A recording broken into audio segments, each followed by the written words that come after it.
નમસ્કાર વિદ્યાર્થી મિત્રો, આપણે યુનિટ નંબર 2 ની અંદર આ યુનિટની મુખ્ય એક્ટિવિટી સોંગ ઓફ સોંગ્સ જોઈ. હવે એની બીજી એક્ટિવિટીઓ સમજવાની છે. Activity 2, see the picture and the study the information. ચિત્ર જુઓ અને માહિતીનો અભ્યાસ કરો. મિત્રો, અહીંયા સૌથી લાંબી બિલ્ડિંગ બુર્જ ખલીફા વિશે માહિતી આપેલી છે. Burj Khalifa is the tallest building in the world. It is skyscraper in Dubai. It has 163 floors. Its height is 827.8 meters. ફૂટમાં કહીએ તો 2722. It is the tallest man-made structure in the world. જેમાં કોઈ માણસે બનાવેલો સૌથી ઊંચો સ્ટ્રક્ચર છે, માળખું છે. Its base is 333,100 square foot. It has the longest water supply line. દુનિયાની સૌથી લાંબી વોટર સપ્લાય લાઇન છે. It has longest lift. એની પાસે સૌથી લાંબી લિફ્ટ પણ છે. આ બિલ્ડિંગની અંદર સૌથી લાંબી વોટર સપ્લાય લાઇન, સૌથી લાંબી લિફ્ટ પણ છે. Its cost of construction was $1.5 billion. It is the most expensive building. સૌથી મોંઘી બિલ્ડિંગ પણ છે આ. ચલો, આ જ માહિતીના આધારે અહીંયા ટ્રુ ફોલ્સ આપેલા છે. Whether the following sentences are true or false on the basis of the above text. Write T or F in the bracket given against each sentences. So, વાક્યો ખરા છે કે ખોટા તે નક્કી કરો. દરેક વાક્યની સામે આપેલા કૌંસમાં સાચા માટે ટી એટલે કે ટ્રુ અને ખોટા માટે એફ એટલે કે false. The tallest building in the world is Burj Khalifa. તો સાચી વાત છે, એટલા માટે ટ્રુ છે. It is the smallest building in Dubai. દુબઈની સૌથી નાની બિલ્ડિંગ છે, એ વાત ખોટી છે, તો false. No other building has so longer water supply line as the Burj Khalifa. So, સાચી વાત છે. No other building has so long water supply. એટલે કે બીજી કોઈ એવી બિલ્ડિંગની વોટર સપ્લાય લાઇન એટલી લાંબી નથી જેટલી બુર્જ ખલીફાની છે. તો મિત્રો, અહીંયા પોઝિટિવ ડિગ્રી છે. It's lift system is the longest one in the world. તો એની જે લિફ્ટ સિસ્ટમ સૌથી લાંબી છે દુનિયામાં, તો એ સાચી વાત છે. અહીંયા સુપરલેટિવ ડિગ્રીનો ઉપયોગ થયો છે. Its cost was higher than any other building in the world. So આમાં જે ખર્ચો થયો છે બીજી જે દુનિયામાં જે બિલ્ડિંગ્સ છે એના કરતાં વધારે થયો છે, તો ટ્રુ. જો મિત્રો, હવે આપણે આ યુનિટની અંદર ડિગ્રી પર શીખવાની આવે છે. ડિગ્રી કેટલા 3 પ્રકારની હોય છે: પોઝિટિવ ડિગ્રી, કમ્પેરેટિવ ડિગ્રી અને સુપરલેટિવ ડિગ્રી. ચલો, હવે એક્ટિવિટી 3 જોઈએ. Look at the picture and complete the sentence using the correct words. ચિત્રોનો અભ્યાસ કરો અને પછી તેમના આધારે સાચા શબ્દો પસંદ કરી ખાલી જગ્યા પૂરો. અહીંયા સ્મોલર અને સ્મોલેસ્ટ. સ્મોલ એ પોઝિટિવ ડિગ્રીમાં વપરાય, સ્મોલર એ કમ્પેરેટિવમાં વપરાય અને સ્મોલર એ સુપરલેટિવમાં વપરાય. Second box is blank. જે બીજો બોક્સ છે એ કેવો છે? નાનો છે, તો સ્મોલ. એટલે કે અહીંયા કોઈ ER કે EST લાગશે નહીં. The third box is smaller than first box. હવે ત્રીજો બોક્સ છે એ પહેલાં કરતાં કેવો છે? નાનો છે. એટલે ના કરતાં નાનો છે એટલે કમ્પેરેટિવ ડિગ્રી અહીંયા વપરાશે, કારણ કે ધેન પણ છે. કમ્પેરેટિવ ડિગ્રીમાં ER અને ધેન આપણે યાદ રાખવાનું. તો the third box is smaller than first box. Second box is the smallest of all box. હવે 3 બોક્સોમાં બીજો બોક્સ જે છે સેકન્ડ બોક્સ એ સૌથી નાનો છે, એટલે અહીંયા સુપરલેટિવ EST લાગશે. ધ EST એટલે second box is the smallest of all boxes. Thicker and thickest. Apple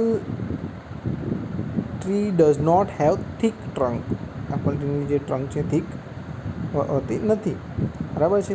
the trunk of the mango tree is thicker than the apple tree. એટલે એપલ ટ્રી કરતાં જે મેંગોની ટ્રંક હોય છે કેવો હોય છે? થીક હોય છે, એટલે કે થીકર ER લગાવેલો છે. અને the banyan tree has the thickest. સૌથી થીક બનિયનની ટ્રીની કેવો હોય છે? સૌથી થીક હોય છે, એટલે થીકેસ્ટ EST લાગેલો છે અને આગળ ધનો ઉપયોગ થયો છે, એટલે કે સુપરલેટિવ ડિગ્રી છે અહીંયા. તો આમ અહીંયા પોઝિટિવ ડિગ્રી, કમ્પેરેટિવ ડિગ્રી અને સુપરલેટિવ ડિગ્રીનો ઉપયોગ થયેલો છે. Arnav is short boy. Arnav કેવો છે? શોર્ટ, એટલે કે શોર્ટ બોય છે, બરાબર છે. Aditya is the shortest boy in the class. હવે આદિત્ય ક્લાસમાં સૌથી નાનો છે, શોર્ટેસ્ટ સૌથી શોર્ટ છે એટલે EST. ધ સૌથી નાનું સુપ્રીમ બતાવવા માટે સુપરલેટિવ ડિગ્રીનો ઉપયોગ થાય છે. ના જેવું જ બતાવવા માટે પોઝિટિવનું, ના કરતાં વધારે બતાવવા માટે કમ્પેરેટિવનો ઉપયોગ થાય છે. યુવરાજ is the shorter than Arnab. યુવરાજ એ અર્ણવ કરતાં શોર્ટર છે એટલે કે નાનું છે એટલે કે શોર્ટ ER લગાવેલું છે. અહીંયા કમ્પેરિઝન થાય છે, તુલના થાય છે, બરાબર છે, એટલે કે ના કરતાં નાનું છે, બરાબર છે. એક્ટિવિટી 5 જુઓ હવે મિત્રો. Study the example and answer the following question. Rohit is, જો અહીંયા Ruchir weight 40 kg and Rohit weight is 35 kg. અહીંયા કોનો વેટ વધારે છે? તો રુચિરનો. Ruchir is lighter than Rohit is lighter than Ruchir. અહીંયા Ruchir is heavier than Rohit, બરાબર છે. અહીંયા કમ્પેરેટિવ ડિગ્રીનો ઉપયોગ થયેલો છે. હવે નીચે જુઓ. Mister Patel is 67 year old. Mister Pandya is 70 year old. અહીંયા કોણ ઓલ્ડ વધારે છે? તો મિસ્ટર પંડ્યા. તો mister Pandya is older than mister Patel અને મિસ્ટર પટેલ ઇઝ એ એમના કરતાં નાના છે. Mister Patel is younger than mister Pandya. હવે અહીંયા બીજું જુઓ મિત્રો. Sonal is 5 feet tall and Sonu is 4 feet tall. તો અહીંયા બંનેમાં ઊંચું કોણ છે? તો સોનલ. એની 5 feet હાઇટ છે, બરાબર છે. ફીટ એ ફૂટનો બહુવચનનું રૂપ છે. તો Sonal is taller than Sonu અને Sonu is shorter than Sonal.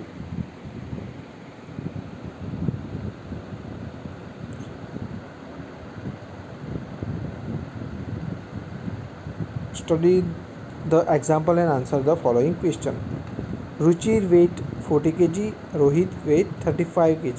Ruchir is lighter than Rohit is lighter than Ruchir and Ruchir is heavier than Rohit. અહીંયા કમ્પેરેટિવ ડિગ્રીનો ઉપયોગ થયેલો છે. ક્વેશ્ચન છે Rosie has 10 toys, Razia has 9 toys. વધારે ટોય કોની પાસે છે? રોઝી પાસે. Who has more toys than whom?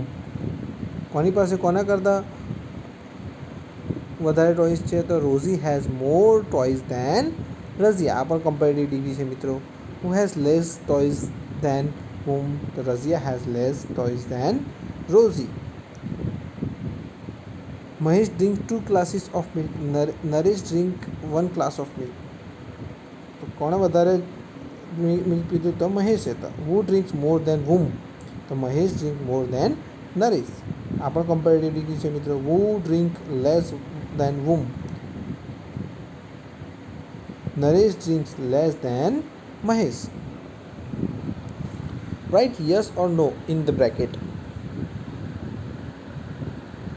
True false પણ આપણે લખી શકીએ છીએ. આપણે અહીંયા ટ્રુ ફોલ્સ લખ્યું છે. A state is bigger than a district. જે રાજ્ય છે એ જિલ્લા કરતાં કેવો હોય? કેવું છે? મોટો. તો સાચી વાત છે, બરાબર છે, એટલે કે true. A country is smaller than state. જે દેશ છે, બરાબર છે, એ રાજ્ય કરતાં નાનું હોઈ શકે? ના. તો આ વાક્ય કેવો છે? ફોલ્સ છે. A town is larger than district. Town district કરતાં મોટું હોઈ શકે? ના. તો false. A village is smallest of all. આ બધામાં ગામડું છે એ સૌથી નાનું છે, બરાબર. તો સાચી વાત છે. તો true. A city is as big as village. જે નગર છે, સિટી હોય છે, શહેર હોય છે, એ ગામડા જેટલું મોટું, એટલે કે બંને એ સરખા હોઈ શકે નહીં. અહીંયા પોઝિટિવ ડિગ્રી છે, બરાબર છે. તો આ વાક્ય કેવું હોય છે? ફોલ્સ, બરાબર છે. તો જો અહીંયા ચોથા સેન્ટેન્સમાં સુપરલેટિવ ડિગ્રીનો ઉપયોગ થયો છે, ધ અને EST. જો ધ સ્મોલેસ્ટ. જ્યારે પાંચમા વાક્યમાં એઝ બિગ એઝ, બરાબર છે. તો અહીંયા કેવી છે? પોઝિટિવ ડિગ્રી છે. અને સ્મોલર ધેન બીજા વાક્યમાં જો સ્મોલર ધેન ER અને ધેનનો ઉપયોગ થાય એટલે કમ્પેરેટિવ ડિગ્રી. આમ અહીંયા આ પાઠની અંદર 3 ડિગ્રી આપણે સમજવાની છે. પોઝિટિવ ડિગ્રી, કમ્પેરેટિવ ડિગ્રી અને superlative degree. Fill in the blanks using the words from the bracket. Elephant, hippo, rat, rabbit, horse and deer અહીંયા બ્રેકેટમાં આપેલા છે. હવે ખાલી જગ્યા is smaller than rabbit. Rabbit કરતાં પણ નાનો કોણ છે? તો રેટ, બરાબર છે. A deer is smaller than horse but bigger than a rabbit, બરાબર. તો અહીંયા હોર્સ કરતાં નાનો હોય અને રેબિટ કરતાં મોટો હોય તો કોણ છે? ડિયર છે. જો અહીંયા એલિફન્ટ આપણે જે ટેક્સ્ટબુકમાં જો એ આપ્યો ને તો તમે એન કરી દેજો, કારણ કે આર્ટિકલ જ્યારે એલિફન્ટ આવે તો એ ના આવી આપણે, પરંતુ શું આવે, એન આવે. Is the biggest animal of all. હાથી એ સૌથી મોટો પ્રાણી છે, બરાબર છે. અહીંયા સુપરલેટિવ ડિગ્રીનો ઉપયોગ થયો છે. A hippo and an elephant are heavier than a horse, બરાબર છે. એવી જ રીતે a hippo and an elephant are heavier than horse, બે વાર એક જ વાક્ય આવેલું છે. The rat is the smallest of this animal. આ બધા પ્રાણીઓમાં ઉંદર એ સૌથી નાનું છે, બરાબર. અહીંયા સુપરલેટિવ ડિગ્રીનો ઉપયોગ થયેલ છે. Answer the question. Write one word answer using the word from the bracket. બ્રેકેટમાં આપણે શબ્દોનો ઉપયોગ કરીને આપણે એક જ વાક્યમાં જવાબ આપવાનો છે. A bus is faster than, કોના કરતાં ફાસ્ટર છે, તો બાઇસિકલ કરતાં. A train is longer than, કોના કરતાં લાંબી છે, તો બસ કરતાં. A bullock cart is slower than bicycle. Which is the fastest among all of this. તો સૌથી ફાસ્ટ ઝડપી વ્હીકલ કયું, તો પ્લેન છે, બરાબર છે.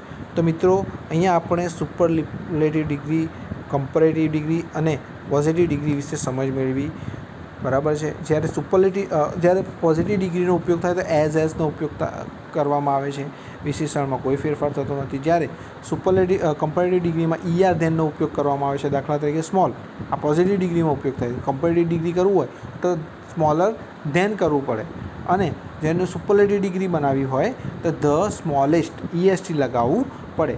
પહેલાં પણ આપણે શીખ્યા છે એ પ્રમાણે આપણે જો પોઝિટિવ ડિગ્રી હોય તો જે વિશેષણો આવે એમાં કોઈ ફેરફાર થતો નથી, ER કે EST લાગતું નથી. કમ્પેરેટિવ ડિગ્રી હોય તો ER લાગે છે, અને સુપરલેટિવ ડિગ્રી હોય તો EST લાગે છે. આ પ્રમાણે અહીંયા 3 ડિગ્રીની વાત કરવામાં આવી છે. આશા છે કે તમને સમજ પડી ગઈ હશે. Thank you. આ પ્રમાણે તમારે ટેક્સ્ટબુકમાં બ્લેન્ક્સ ફિલઅપ કરી દેજો.